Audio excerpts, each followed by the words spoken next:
ओम रामाय रामचंद्राय रामभद्राय वेधसे रघुनाथाय नाथाय सीताया पतये नमः। यहां पर हम लोग देखेंगे सही सही एक पतिव्रता नारी जो अपने पति के प्रति पूर्ण रूप से समर्पित है, उसका आचार कैसा होता है। श्री रामचंद्र जी जब उन्हें समझा रहे हैं, एतत्तु वचनम श्रुत्वा सीता रामस्य दुःखिता प्रसक्त अश्रुमुखीम, पूरा उनका चेहरा आंसू से भीग गया। अश्रुमुखी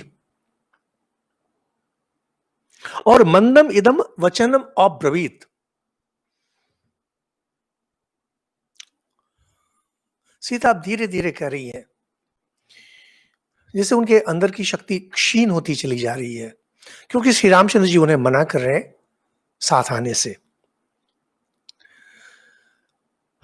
ये 2 नंबर श्लोक में कहते हैं, ये त्वया कीर्तिता दोषा वने वस्तव्यताम प्रति गुणान इत्येव तान विद्धि तव स्नेह पुरस्कृता।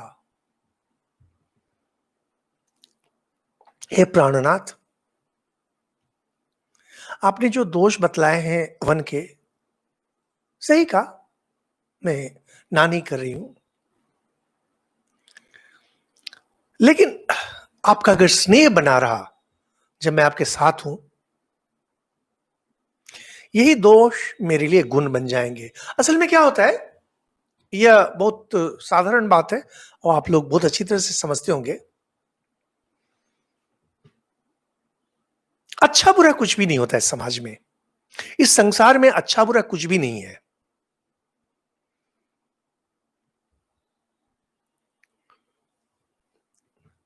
अच्छा बुरा मेरे लिए होता है, अच्छा बुरा आपके लिए होता है। मिठाई है, मिठाई ना तो अच्छी चीज है ना बुरी चीज है।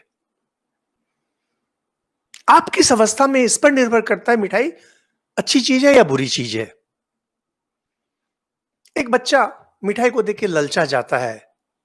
अब तो खैर लोगों के पास पैसा हुआ है, हम लोग जब छोटे बच्चे थे तो उन दिनों मिठाई छठे छमा से कभी मिलती थी, पूरे भारत में यही हाल था। और मिठाई अगर मिली इतना खुश हो जाते थे, छटपट करते थे।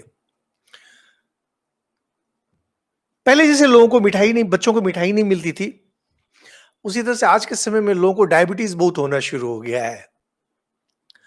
अब जो डायबिटिक है उसके लिए मिठाई विष है।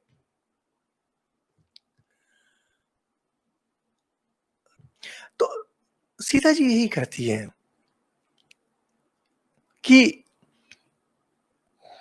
गुणान इत्येव तान विद्धि तव स्नेह पुरस्कृता। आपका अगर स्नेह मुझे मिलता रहा, यही दोष पुरस्कार के रूप में हो जाएंगे, मेरे लिए खुशी की बात हो जाएगी। तो इन बातों को थोड़ा अगर आप सोचेंगे, आपको भी अधिक स्पष्ट हो जाएगा। स्नेह बहुत महत्वपूर्ण होता है। यहां जो स्नेह शब्द है, स्नेह बहुत महत्वपूर्ण शब्द है।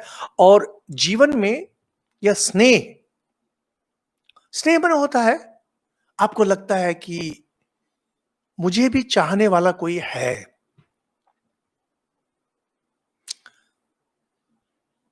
मुझे कोई नहीं चाहता है, मुझे कोई नहीं प्यार करता है। मन में जब यह भाव आता है, हम संकुचित होते चले जाते हैं। और जब संकुचित होते हैं, हमारी शक्ति सीमित हो जाती है, हमारा आनंद सीमित हो जाता है। बच्चा, छोटा बच्चा, उसे चाहे रोग हो, उसे चाहे शोक हो, वह जब मां की गोद में रहता है, खिलखिलाता रहता है। उसका दुख दर्द सब दूर हो जाता है मां की गोद में। तो मां की गोद महत्वपूर्ण यहां पर नहीं है, महत्वपूर्ण है स्नेह। वह स्नेह, और स्नेह केवल हमारे देने से नहीं होगा। जो व्यक्ति पा रहा है, उसको जिससे चाहिए वहां से स्नेह मिलना चाहिए।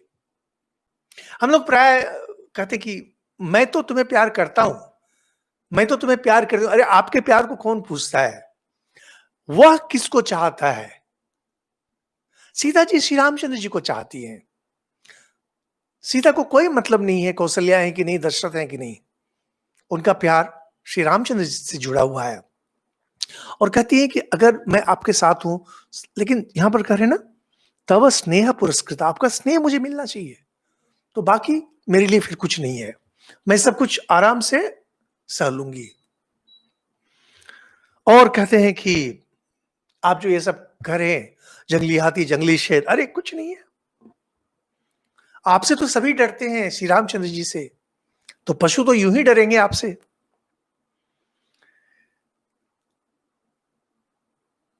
मुझे तो आपके साथ चलना है, और आपका वियोग अगर मुझे हुआ तो मैं जीवन का परित्याग कर दूंगी, सुसाइड कर लूंगी। आपके साथ अगर मैं हूं, देवताओं के राजा इंद्र भी मेरा तिरस्कार नहीं कर सकेंगे। और आपने भी मुझे बतलाया है कि जो पतिव्रता नारी होती है, पति का वियोग अगर हो जाए तो फिर जीवित नहीं रह सकती है। ये सब कहने के बाद, पतिव्रता पतिव्रता कहने के बाद, सीता ये 9 नंबर श्लोक से एक नई बात, कहानी में एक नया मोड़ आता है, एक नई बात कहती है।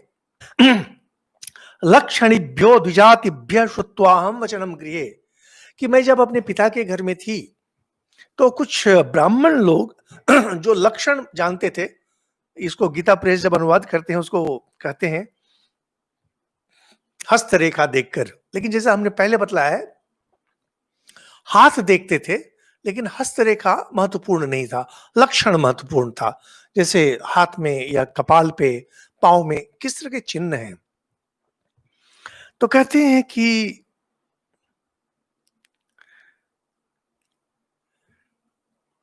पुरा पितृगृहे सत्यम वस्तव्यम किल में वन, मैंने पिता के घर में सुना था कि मुझे वन में रहना पड़ेगा, मुझे कुछ दिन जंगल में रहना पड़ेगा,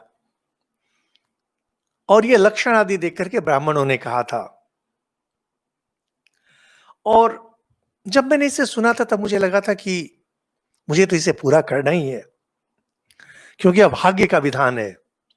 और आगे चल करके बोलते हैं कि जब मैं बच्ची थी उस समय हमारे घर पे एक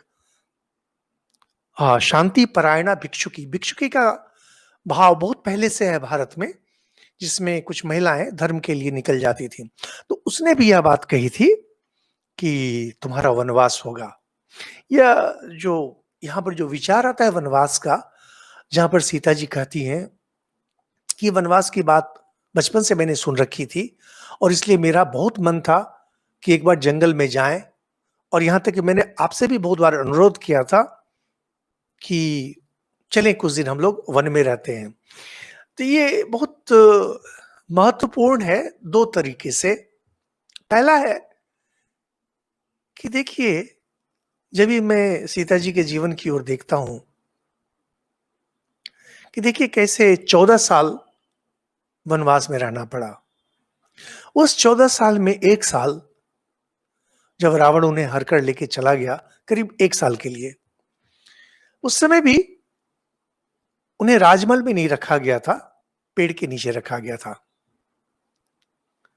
और अयोध्या वापस आने के बाद कुछ साल बाद जब लोग फुसफुसाहट में बोलना शुरू किए कि सीता को इस तरह से रखना ठीक नहीं हुआ, तो फिर वो वनवास, वनवास उसमें आश्रम में थी, वाल्मीकि के आश्रम में, लेकिन उन दिनों इस तरह के आश्रम जंगल में ही हुआ करते थे। ये श्लोक हो सकते हैं कि बाद में रचना की गई हो या जो भी है, लेकिन जब हम लोग माता सीता का जीवन देखते हैं तो देखते हैं कि आज हमें उन्हें जगत जननी के रूप में प्रणाम करते हैं, हम उन्हें नारी के आदर्श के रूप में प्रणाम करते हैं, और राम और सीता इनको युगल आदर्श, दंपत्ति के आदर्श के रूप में पूजा करते हैं। और देखिए इसमें किस तरह से माता सीता अपने जीवन का अधिकांश भाग वनवास में बिताई। और दूसरी बात जो यहां पर सीता जब कह रही हैं कि जब से मैंने यह सुना है तब से मेरे मन में था कि जब भाग्य का ऐसा विधान है तो चलो हम ऐसा ही कर लेते हैं। तो खैर सीता जी इस तरह से कहती हैं कि आप मेरे स्वामी हैं, आपके पीछे प्रेम भाव से जाने से मेरे सारे पाप दूर हो जाएंगे। सीता जी कह रही है कि जो वनवास जो उन्हें बोला गया है, जरूर उनका कुछ ऐसा कर्म है पहले से जिस पाप के कारण उनको बोला गया है। अब अगर पति के पीछे पीछे वो जाती हैं, यह एक तपस्या के समान हो जाएगी और उनके पाप दूर हो जाएंगे। तो कहते हैं कि देखिए,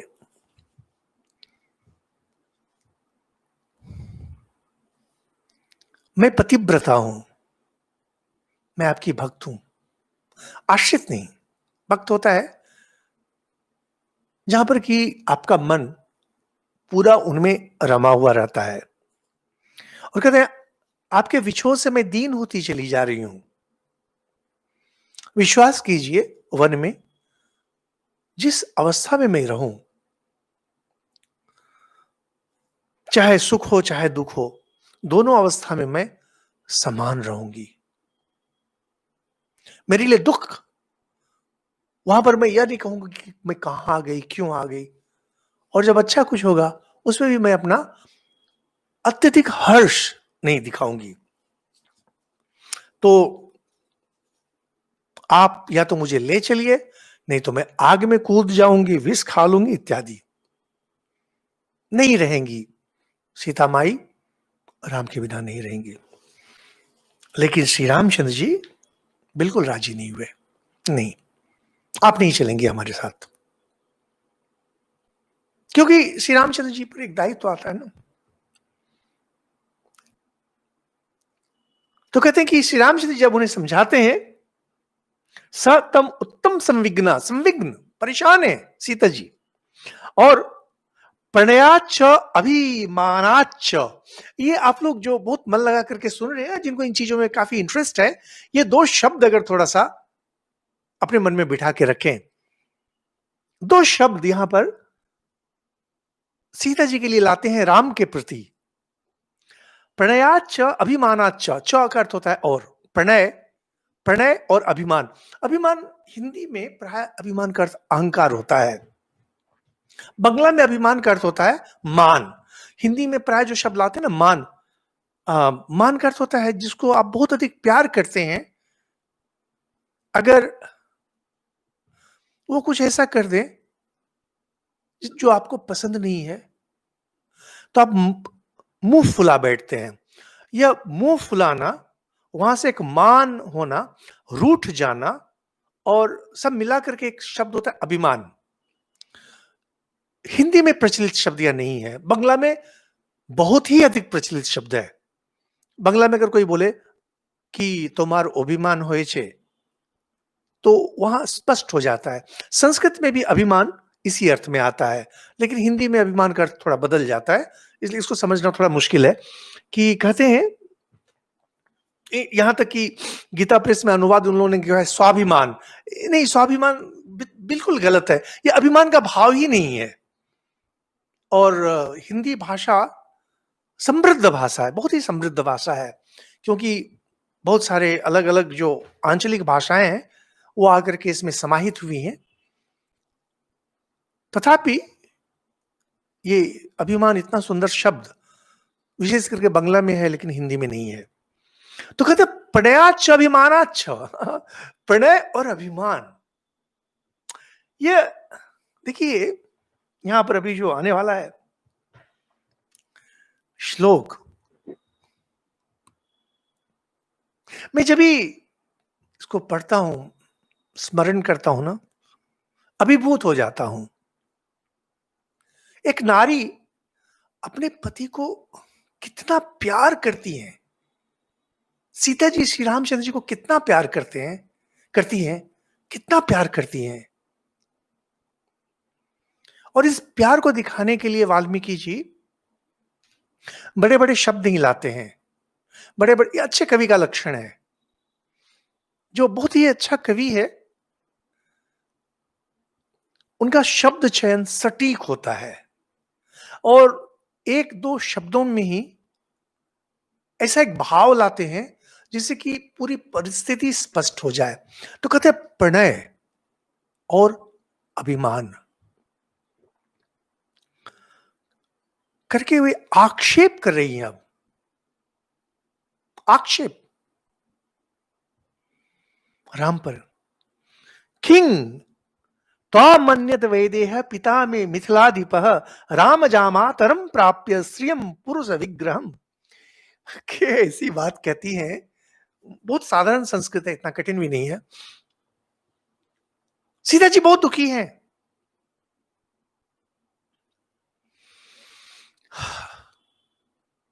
प्रणय, प्रणय मिश्रित क्रोध, जिसमें प्यार ही प्यार है।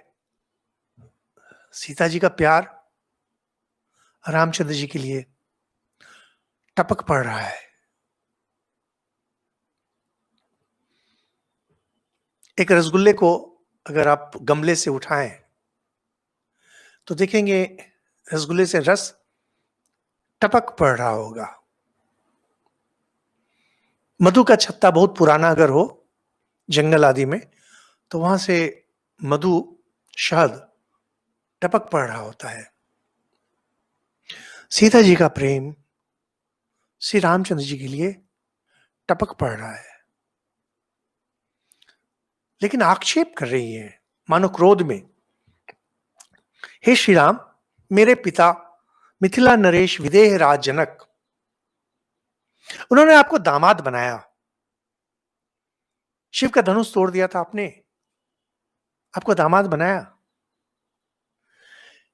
लेकिन उन्हें कभी समझ में नहीं आई ये बात, जब आपको दामाद बना रहे तो उन्हें पता नहीं था कि आप शरीर से पुरुष हैं और कार्यकलाप से आप स्त्री हैं, नारी हैं। बहुत बड़ी बात है। श्री रामचंद्र जी को कोई और अगर यह बात करे, एक हाथ से, एक वार से, एक तीर से बतला देंगे नारी हैं कि पुरुष हैं। यह जो आक्षेप है सीता जी का, मेरे पिता मिथिला नरेश राजा जनक, दामाद तो उन्होंने आपको बना लिया,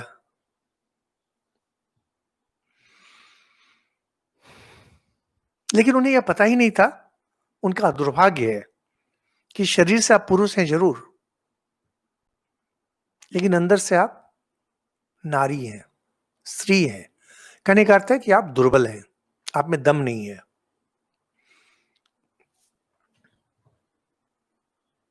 यह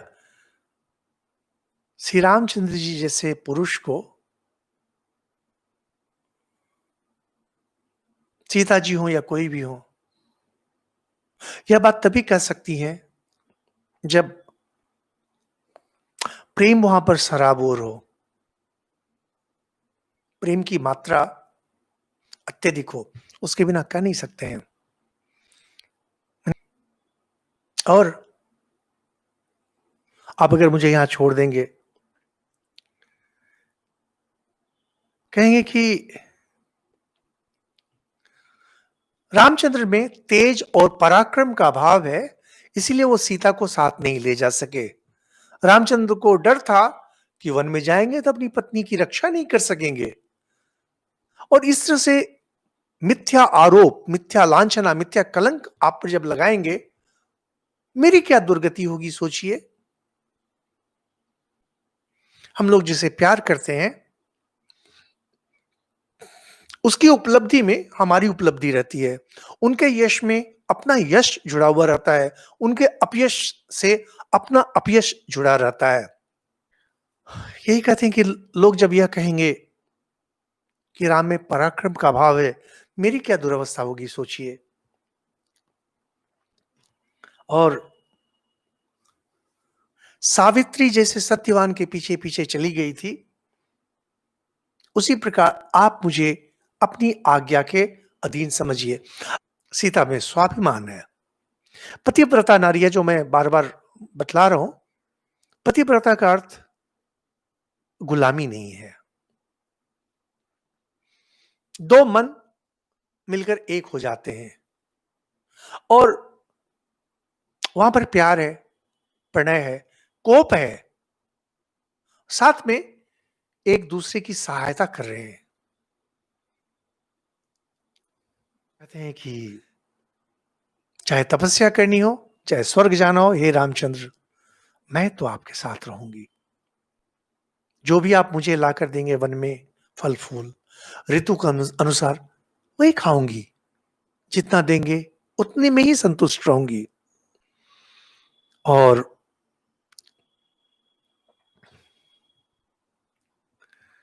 किसी हालत में आपको छोड़कर मैं इस माल में नहीं रहूंगी। यह सब बोलकर सीता इति सा शोक संतप्ता, शोकातुर, शोक में भर गई। कमल, कमल को अगर पानी से निकाल लिया जाए बाहर, कैसे सूख जाते हैं, वैसे ही सीता का सुंदर मुंह सूख गया था आंसू के कारण।